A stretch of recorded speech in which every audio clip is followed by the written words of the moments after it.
Bismillahirrahmanirrahim. Assalamualaikum warahmatullahi wabarakatuh. Kami daripada kumpulan 7 ingin membentangkan aktiviti 4 iaitu pendidikan dengan roh. Okey, pertama sekali, apa yang semua faham tentang pendidikan dengan roh ni? Bila kita sebut tentang pendidikan dengan roh ni, apa yang semua bayang dalam fikiran? Okey, pendidikan dengan roh ni pendidikan yang membawa kita dekat dengan pencipta kita, Allah Subhanahu Wa Taala. Kalau kita belajar ilmu sains kan, siapa yang belajar ilmu sains tulen tu, dia tahulah. Kan kita ada yang kena bedah haiwan tu kan. Saya ambil contoh, kalau kita bedah katak, kan kita tengok, kita akan dapat lihat dalam badan katak itu ada jantung, ada hati dan organ-organ yang lain. Jadi kat situ kita akan terus terfikir, subhanallah, hebatnya ciptaan Allah.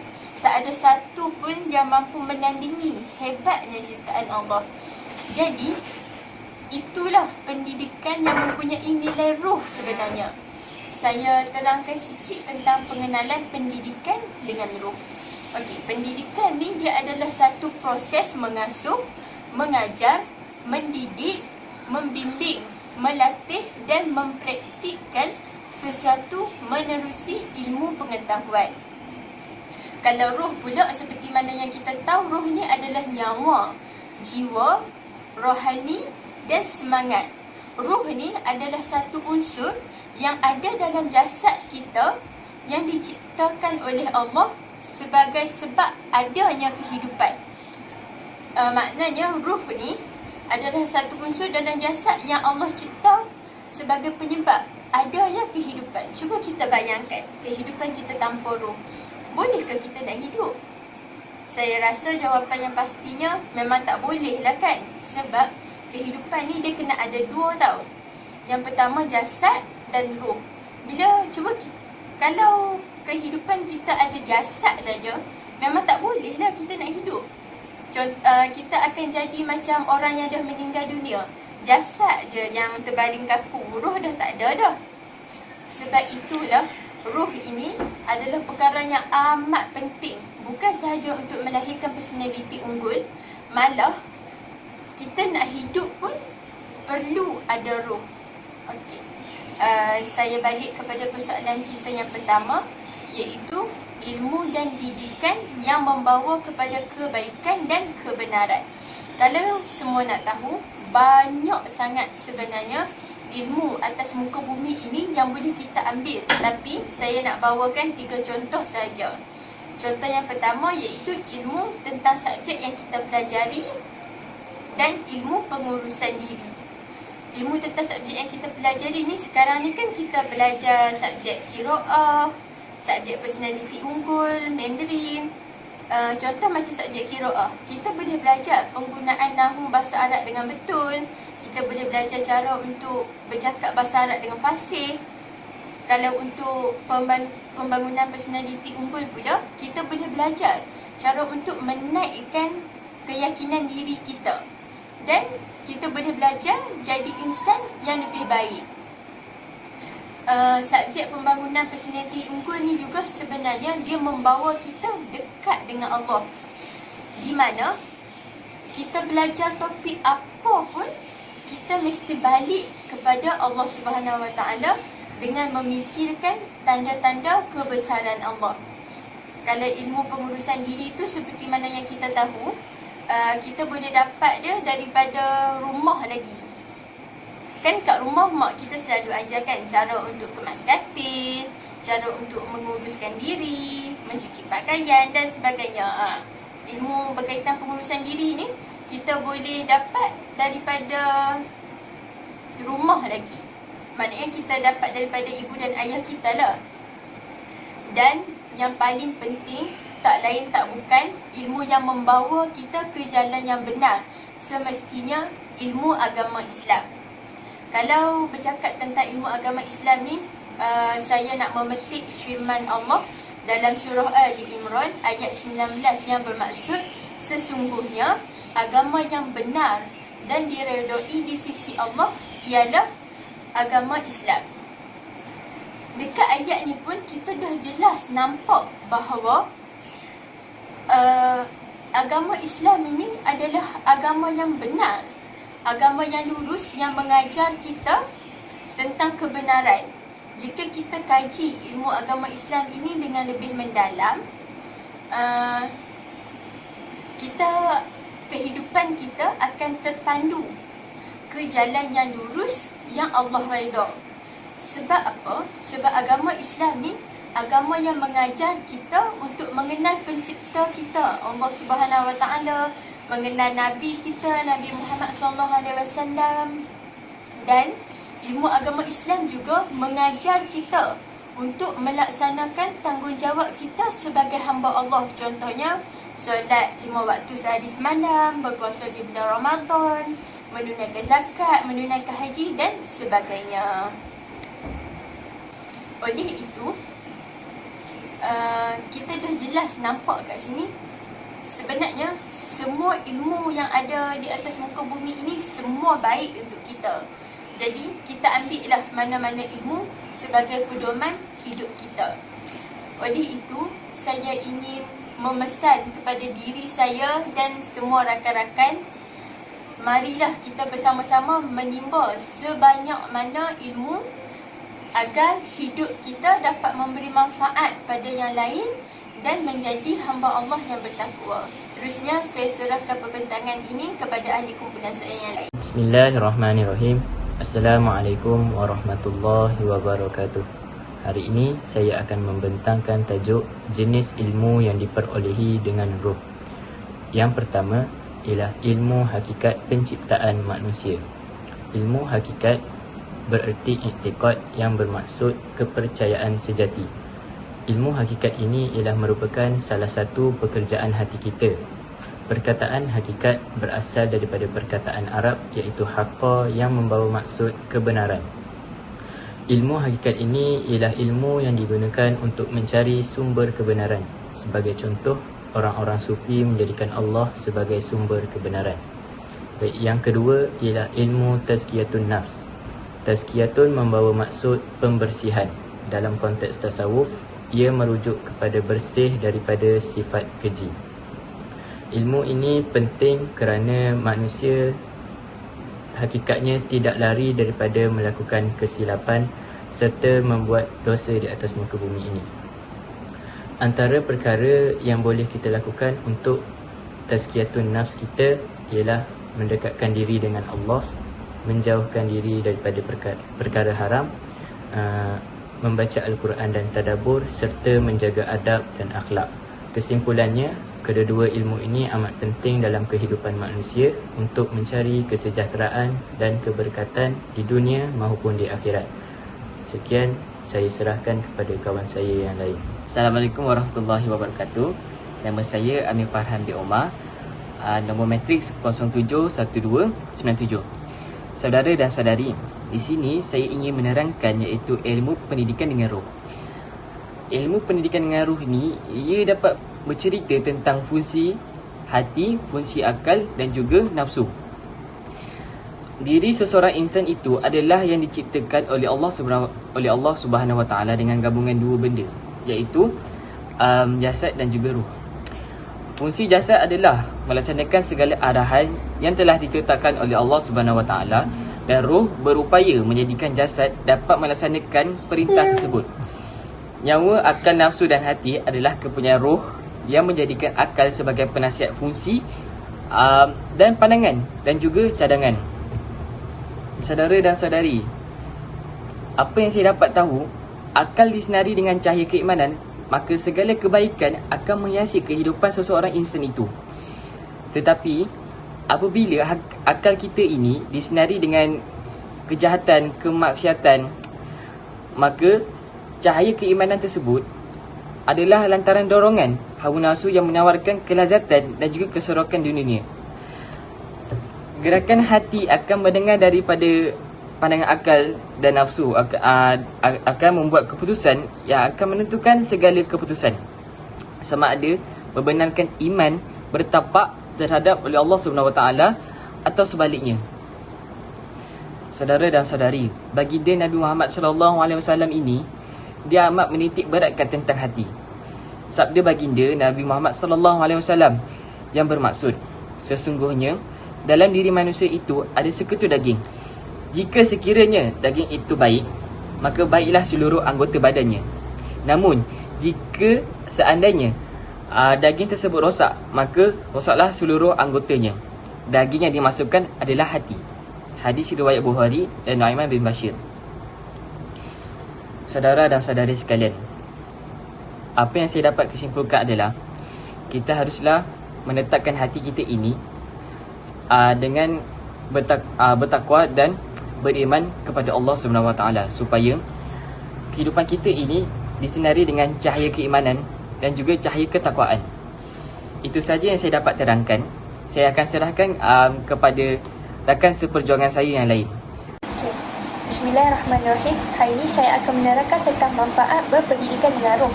Maksud berpendidikan dengan roh ni iaitu ialah sifat yang ada dalam diri kita, yang mana adanya roh dalam diri kita. Berpendidikan roh ni dia penting dalam kehidupan kita. Sebab apa? Dia merupakan ilmu yang mananya dia mendidik kita dan dia mengawal kita dengan kemahiran kemahiran tingkah laku kita dalam kehidupan kita. Saya yakin semua orang kat sini pernah lalui benda yang sama, iaitu waktu kita SPM. Setahu saya, waktu kita SPM tu betul-betul kena dengan tahun yang mananya dia berlakunya penularan wabak COVID-19. Betul? Ketika itu banyak cabaran dan dugaan yang kita perlu tempuhi. Begitu juga banyak tekanan yang kita dapat. Lagi-lagi kita kena belajar secara atas talian.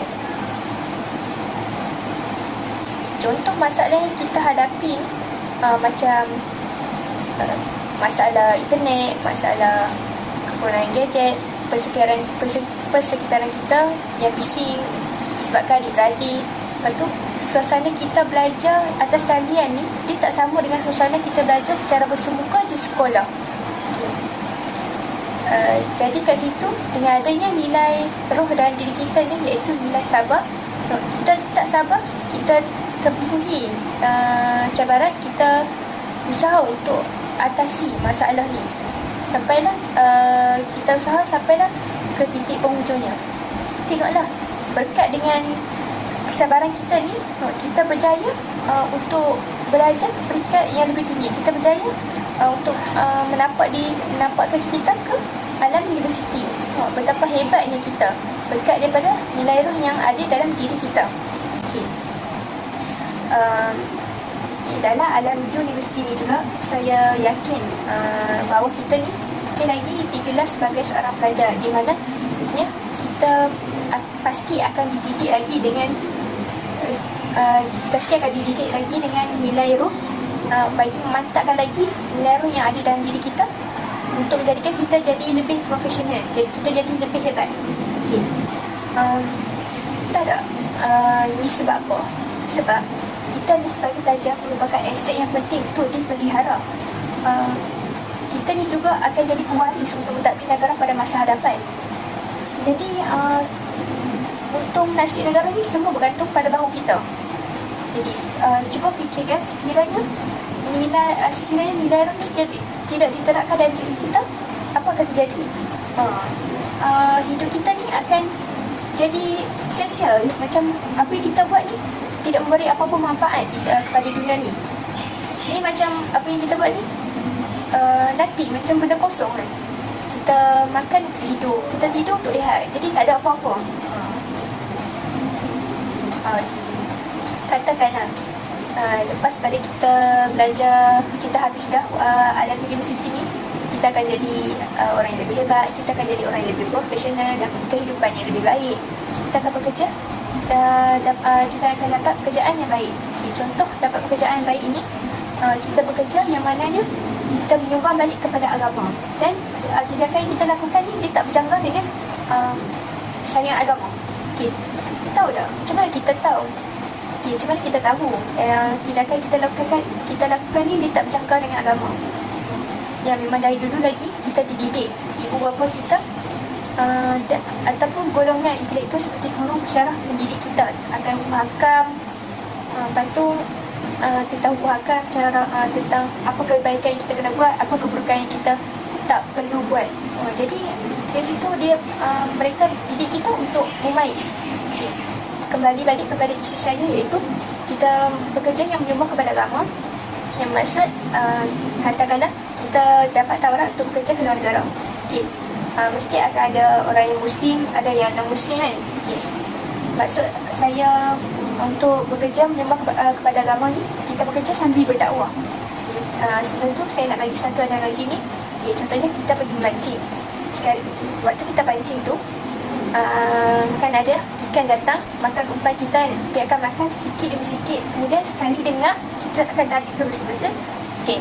Sama juga maksud saya kat sini, kita belajar, kita bekerja ni akan ada, kita akan bekerja ni dengan berlainan bangsa, dengan berbagai kaum. Okay. Sekarang ni non-Muslim datang, kita bekerja sambil pada masa yang sama kita berdakwah sikit demi sikit. Kita jadikan dia berdakwah kita. Kita tarik dia untuk lebih lagi mengenali Islam. Sekiranya macam waktu kita nampak dia macam nak dia terbuka hati tu, sekali tu kita tarik dia. Maksud tarik tu macam kita bawa dia untuk lebih lagi mengenali Islam. Mana tahu disebabkan kita juga dia nak masuk Islam. Jadi kat situ nak kata betapa pentingnya pendidikan nilai roh ni dalam diri kita. Okay. Jadi umpama ni lah, katakanlah kalau tak ada roh ni, kalau tak ada roh, jasad kita ni dia akan kosong, dia akan kaku. Jadi ataupun kata lain dalam bahasa Inggeris kat sini, life is nothing, without your soul you are nothing. Jadi kat sini saya akhirilah dengan sepotong hadis. Sesungguhnya dalam diri manusia tu adalah itu ada seketul daging. Sekiranya daging itu baik, maka baiklah seluruh anggotanya. Jika seketul daging itu buruk, maka buruklah. Sekiranya daging itu kotor, maka kotorlah seluruh anggotanya. Sesungguhnya daging itu adalah hati. Masuk hati tu bukan seketul hati tu, maksudnya macam roh. Jadi saya serahkan pembentangan saya ini kepada rakan saya yang lain. Assalamualaikum warahmatullahi taala wabarakatuh. Pada hari ini saya akan membentangkan tentang manfaat pendidikan dengan roh.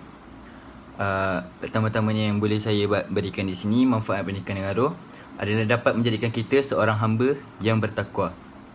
Okay, seperti yang kita tahu pada umumnya, apabila kita mempelajari tentang pendidikan dengan roh, kita akan mendapat pelbagai inisiatif ataupun ilmu pengetahuan. Ini akan menjadikan kita seorang hamba yang bertakwa kepada Allah Subhanahu Wa Taala. Sebagai analoginya, kita sebagai seorang pelajar, kita mempelajari tentang personaliti unggul dan mempelajari tentang skop di dalamnya, iaitu pendidikan dengan roh. Ini akan dapat menyemai ataupun menanam sikap menjadikan kita seorang hamba yang bertakwa. Apabila kita lazimnya maksud bertakwa, menjadikan seorang hamba yang bertakwa, menjadikan kita hamba yang sentiasa beriman kepada Allah dan menjauhi larangannya. Okey, yang seterusnya yang saya dapat berikan ialah manfaat pendidikan dengan roh tidak akan gentar menghadapi musuh. Apabila kita mempelajari manfaat pendidikan dengan roh, ini akan menjadikan kita ataupun mengajarkan kita supaya tidak gentar menghadapi musuh. Dalam ayat Quran surah Al-Anfal ayat 15 hingga 16, wahai orang-orang yang bermaksud, wahai orang-orang yang beriman, apabila kamu bertemu dengan orang-orang kafir yang sedang menyerangmu, maka janganlah kamu membelakangi mereka, iaitu mundur. Barang siapa yang membelakangi mereka, iaitu mundur di waktu itu, kecuali berbelok untuk bercantum dengan kumpulan lain ataupun untuk menyiasat tentang perang itu, maka sesungguhnya orang itu kembali dengan membawa kemurkaan dari Allah, dan tempatnya ialah neraka Jahannam, dan amat buruklah tempat kembalinya. Kita mestilah mempelajari tentang ilmu pendidikan dengan roh untuk mendapat pelbagai manfaat daripadanya, untuk membina seorang yang berjati diri dan profesional terhadap semua komitmen-komitmen yang diberikan, untuk agar dapat membina sebuah negara yang aman dan harmoni, dan dapat menjadikan generasi akan datang untuk membawa kemajuan dalam negara. Sekian. Assalamualaikum warahmatullahi taala wabarakatuh. Okey, Assalamualaikum warahmatullahi wabarakatuh. Jadi, saya sambung yang keempat pula ialah langkah-langkah untuk mengekalkan pendidikan dengan roh. Okey, saya mulakan dengan satu contoh di mana ada satu pokok A dan pokok B. Okay, first pokok A ni kita jaga dengan rapi, kita siram dia setiap hari, kita bagi baja yang secukupnya dekat dia. Sampai satu hari tu dia boleh berikan hasil kepada kita. Lepas tu pokok B pula, kita ni buat indah tak indah, kita buat tak tahu je dekat dia. Lepas tu sampai satu masa dia layu dan rosak. Jadi samalah macam kehidupan kita ni, kita hidup di atas muka bumi ni, kita kenalah pelajari satu benda, kita tuntut ilmu. Okey, walaupun sikit dia sangat berguna. Kita mula daripada kosong, daripada tak ada apa, sehingga kita banyak perkara. Jadi contoh macam sikit-sikit lama-lama jadi bukit. Walaupun sikit dia tu ada manfaat dia. Bila kita ada ilmu, kita akan lebih memahami satu benda tu. Contoh dia macam, sebab ni lah benda ni wujud, sebab benda ni lah dia ada dekat muka bumi ni. Dia jadi macam tu. So bila kita dah dapat satu ilmu tu, kita usahalah pula untuk sampaikan dekat orang lain.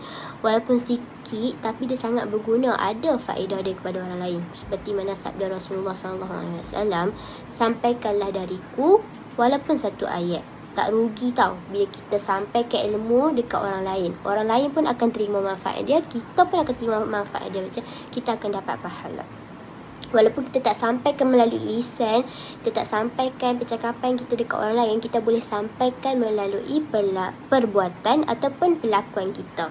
Contoh dia dekat sini macam kita nampak orang susah dekat tepi jalan, kita tolong dia, kita pergi tolong dia dengan bagi sedekah ataupun kita tolong dia buat apa-apa saja untuk menyenangkan dia.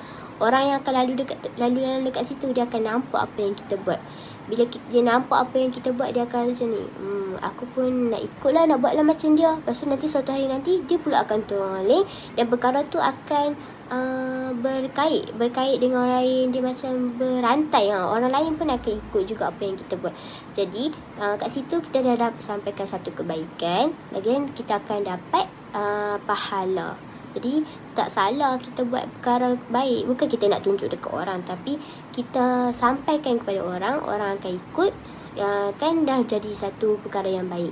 So itu kita boleh juga melakukan solat sunnah seperti solat sunat duha. Kita solat sunat duha yang dekat masjid. Lepas tu kawan kita tanya kita dari mana. So kita tanya lah, kita nak solat duha, awak nak ikut tak? So kita ajak lah dia, kita ajak solat duha. So kat situ kita dah macam kita sampaikan kebaikan tu melalui perlakuan. Kita ajak dia pergi solat sunat duha. Kat situ kita dah ajak untuk buat satu kebaikan. Jadi kesimpulan dia, pelajarilah ilmu tu, walaupun dia sekecil mana pun, dia sangat berguna untuk diri kita dan kepada orang lain. Lepas tu kita perlulah sampaikan dekat orang lain supaya dia dia bermanfaat dan berguna untuk orang lain juga. Jadi sekian daripada saya serahkan kepada ahli kompulsi yang lain. Terusnya, penerapan dalam pendidikan ruh untuk pelajar. Kita akan uraikan soalan dari luar kotak. Okey, soalan dia, betulkah pentingnya kita ni dalam mendidik kan dalam ruh ni? Betul penting tak kita? Ya, jawapannya sangat penting, sebab jika tiada ruh dalam diri kita, mungkin hidup kita akan musnah, huru hara dan sebagainya. Hari ini juga dikatakan kalau ruh ni dia bersifat semua jadi yang menjadi badan kita lah. Kalau kita ambil nilai sesuatu ni, kita mesti ada ruh kat situ. Kat mana ada nilai tu, mesti ada ruh kat situ. Dia bukan kira sebagai kita ni sebagai pelajar sahaja. Malah bukan dia pelajar saja, dia untuk diri kita sendiri, boleh bawa sampai ke mati lah. Jadinya dalam hidup kita ni perlu diisi dengan roh. Tak kira lah di mana pun kita berada, di mana pun kita bercakap, menulis, bersenam, apa semua tu, kehidupan keseharian kita mesti ada diisi dengan roh. Tak kira lah di mana pun, tak apa. Jadinya bila roh ni penting, dalam jasad kita ni mesti ada, akan bawa sampai mati lah. Jadinya bukan sahaja roh ni yang dengan jasad kita ni, bukan. Roh pun ada banyak maksud dia. roh pun kita boleh ringkaskan sebagai nilai yang akan membentuk kita sebagai jati diri yang unggul, dan ataupun kita panggil membentuk sesuatu yang unggul lah. Okey, seperti mana subjek kita yang kita belajar sebelum ni, kena dengan tema kita lah. Okey, itu sahaja apa saya. Langkah penerapan pendidikan dengan roh dalam PDP dalam bidang masing-masing seterusnya pula ialah kita perlu mewujudkan dan menghadirkan kita punya roh di dalam pembelajaran kita. Contohnya kita ambil seperti pembelajaran biologi. Apabila kita belajar biologi, kita akan dapat faham bahawa sistem manusia ini berjalan dengan macam mana tidak balas itu boleh berlaku. Tapi apabila kita hadirkan kita punya roh dalam PDP, kita dapat lebih banyak lagi ilmu di situ. Contohnya seperti kita dapat lihat jantung kita. Apabila kita hadirkan roh kita semasa PDP, apabila kita melihat jantung kita berdegup tu. Sedangkan jantung itu tidak memerlukan tenaga elektrik maupun bateri. Dia hanya memerlukan oksigen yang disedut oleh kita. Itulah sumbernya yang menyebabkan jantung kita itu berdegup. So kita dapat tahulah betapa besarnya kuasa Allah ni menciptakan jantung itu bergerak mengepam darah kita tanpa menggunakan bateri ataupun alat elektrik sekalipun. Contoh lain kita boleh ambil seperti usus kita. Allah menciptakan usus kita dalam perut kita ni panjang berlipat kali ganda daripada kita sendiri. So macam mana Allah boleh masukkan usus kita yang panjang berlipat kali ganda itu di dalam badan kita dengan tidak serabut pun. Allah jadikan dia dengan tersusun. Itu semua hanyalah kuasa Allah. So kita akan dapat mendidik roh kita lebih lagi lah apabila kita menghadirkan roh kita dalam setiap pembelajaran. Contoh lainnya seperti dalam bidang usuluddin. Seperti yang kita tahu, bidang usuluddin ini memang mendidik roh kita. Sebab usuluddin ini menceritakan tentang kita dengan Tuhan, menceritakan ketuhanan, menceritakan kenabian dan menceritakan perkara-perkara sam'iyat. Tapi apabila kita hadirkan roh kita sekali, kita akan dapat tahu betapa besarnya kuasa Allah. Kita dapat tahu betapa kedilnya kita dapat tahu betapa dosanya diri kita. Jadi itu sahaja daripada kumpulan kami. Sekian, terima kasih.